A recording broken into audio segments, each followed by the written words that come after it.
Welcome back to the Deep Dive.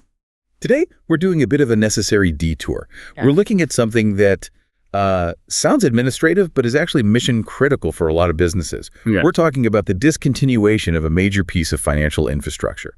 And it's affecting thousands of businesses, not just in the UK, but beyond. Exactly. So our mission today is pretty simple. We want to give you the ultimate shortcut to managing this transition. We're going to unpack the official announcement, detail why doing nothing is, well, a catastrophic risk. It really is. And then we'll analyze the main alternative that's being recommended in the source material, all without, getting lost in the technical weeds. Right. The core fact, the anchor for this whole conversation, is that Barclays is officially pulling the plug on its ePDQ service, also known as Smart Pay Checkout. And if you're a merchant using this service, you need to get out a calendar and circle March 31st, 2026. That is the hard deadline. The clock is already ticking, and honestly, it's faster than many people realize. That deadline is firm. Now, usually when a big bank shuts down a platform, the reason is a bit vague, right? Strategic pivot, modernization. But the source material gives us a really specific insight into why ePDQ is going away. Yeah, this is the interesting part. What stands out here is the fragility of these external dependencies. Okay, what do you mean by that? This wasn't just a strategic choice by Barclays, it was forced on them.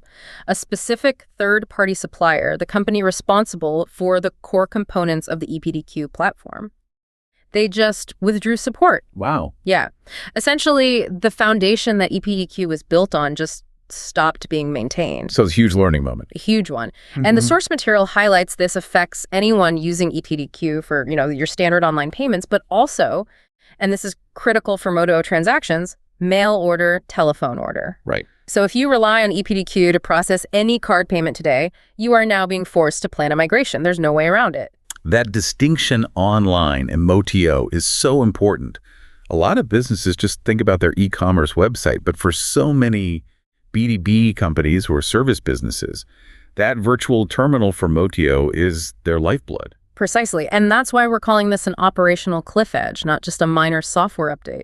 For anyone listening who needs to, say, prep for a meeting or write an IT brief, you have to get the severity of doing nothing. We're not talking about things just getting a bit slower. No, not at all. We're talking about a hard stop on making money. The source material is very clear about what happens after March 31st, 2026. So tell us what stops working.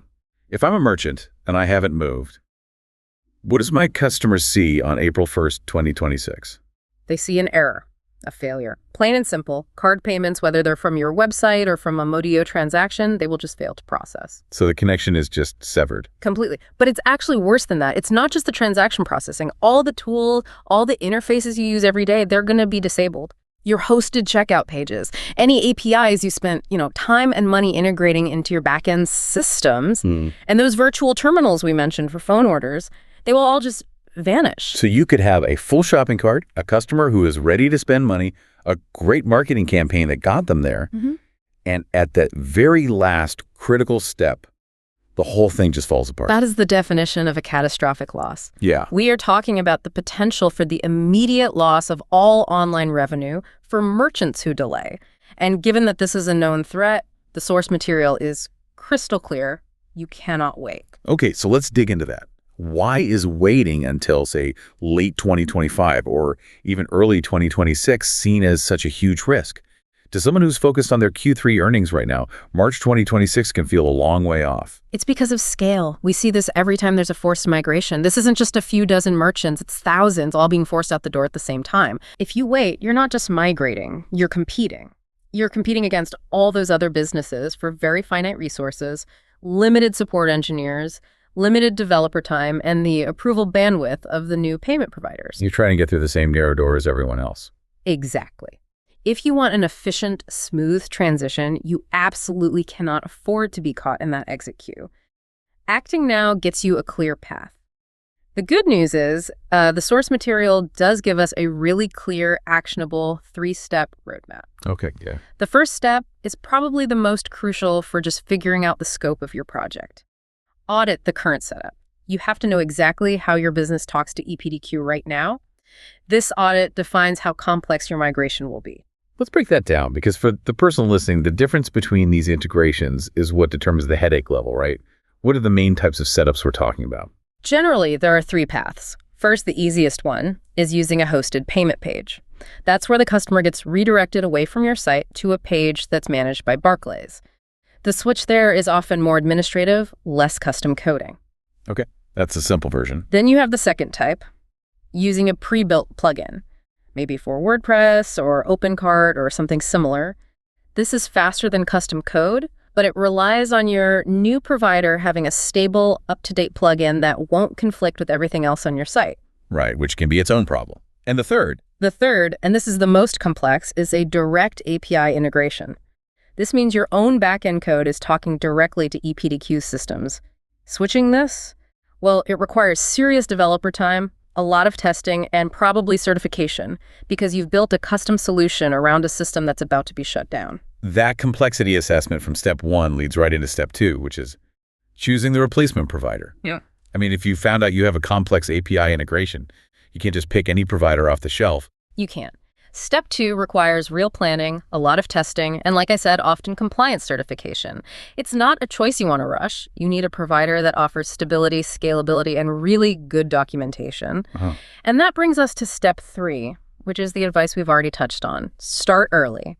This is what secures that smooth transition and gives you a buffer for all the inevitable little technical snags that always pop up in a migration. Let's really hammer home those tangible risks of delay, because this speaks directly to the listener who just wants efficiency and to avoid complexity. Yeah. If I decide to push this off until, say, Q4 2025, what specific chaos am I really inviting? You're inviting friction at every single level.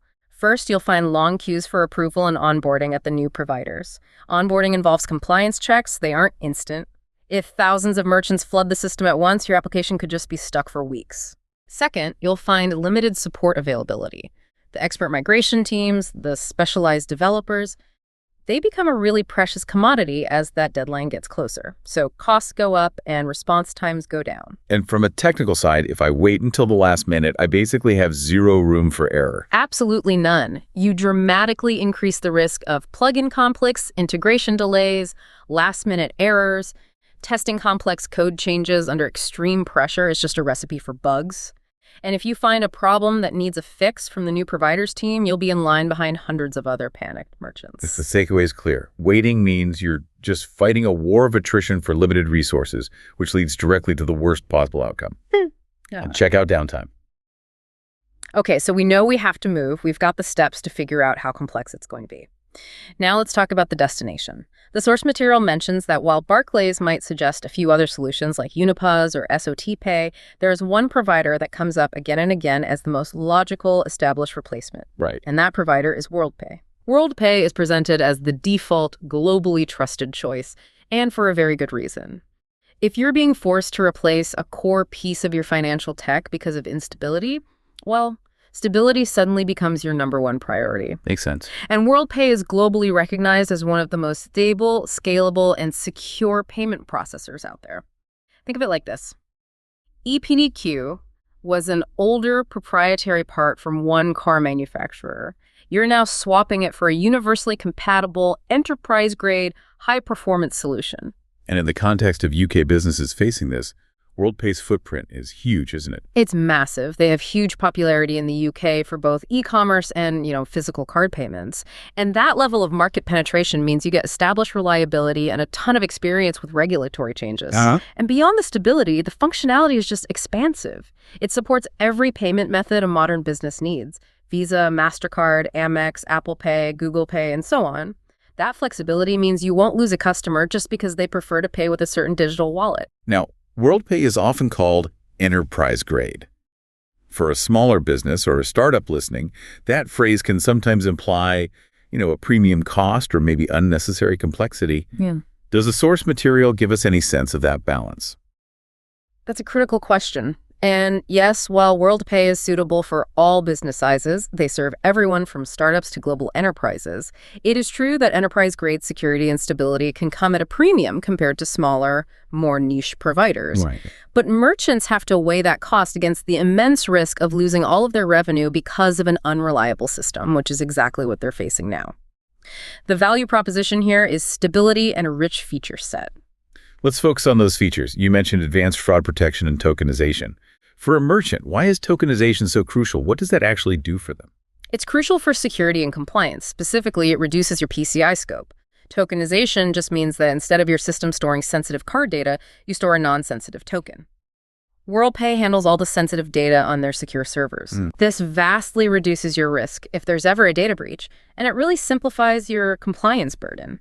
They also offer recurring payments, which is essential for any subscription business, and they have fast settlements, which is always good for cash flow. So it's really an infrastructure upgrade disguised as a forced migration. That's a perfect way to put it. That focus on upgrading your infrastructure leads us perfectly into the practical support that's being offered for this switch. Choosing WorldPay is step 2, but actually doing the migration, step 3, starting early, that's where the devil's in the details. And this is where the source highlights some really specific added value. Right, the support structure is designed specifically to mitigate the panic of a forced migration. How so? Well, for merchants running on one of the most popular open-source e-commerce platforms, there are free OpenCart modules available. These are created and maintained by the platform's team, which simplifies integration hugely. This directly addresses that complexity we talked about with plugins. So it reduces the need for expensive custom developer work. And what about those businesses that rely heavily on Modio payments? The ones using that virtual terminal that's about to disappear. How does this platform help them? That's a great feature tie-in. Eligible merchants can get free access to the JustPayFor platform, which specifically lets them generate secure payment links. This is perfect for those Modio businesses, or even for sales through social media. You don't need a complex shopping cart. You just securely email or text a link to a customer, and they can pay.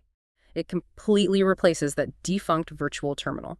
So it handles the complex e-commerce site migration with the plugins, and it provides a simple solution for phone and email payments. It bridges both sides of what ePDQ used to do. Precisely. The overall goal of the migration support is speed and clarity. They offer fast onboarding, guided migration, and full support through the whole process. And crucially, they emphasize transparency. No hidden costs, no unexpected fees, which is so important when you're facing a forced, non-optional expense. So if we connect all these threads, this migration isn't just a lateral move. It's really a mandated opportunity. You're being forced to move, but you should move to a modern, more scalable system with features like tokenization and advanced fraud protection that the older ePDQ system might have been lacking. It's turning a crisis that was caused by a third-party failure into a robust strategic advantage. The merchants who move quickly are securing their revenue, improving their security, and really setting a foundation that can scale for years to come. That is the ultimate takeaway. We've established the critical date, March 31st, 2026, and the absolute necessity of acting now to avoid losing your revenue.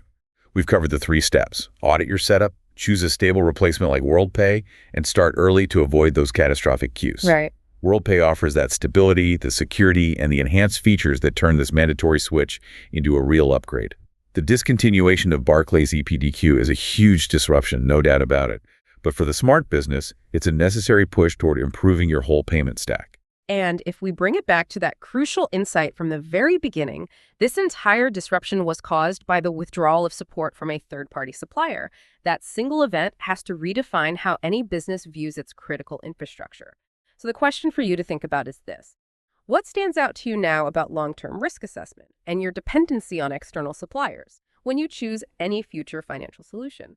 Moving forward, every major strategic choice has to factor in provider longevity and independence to make sure this never happens to you again.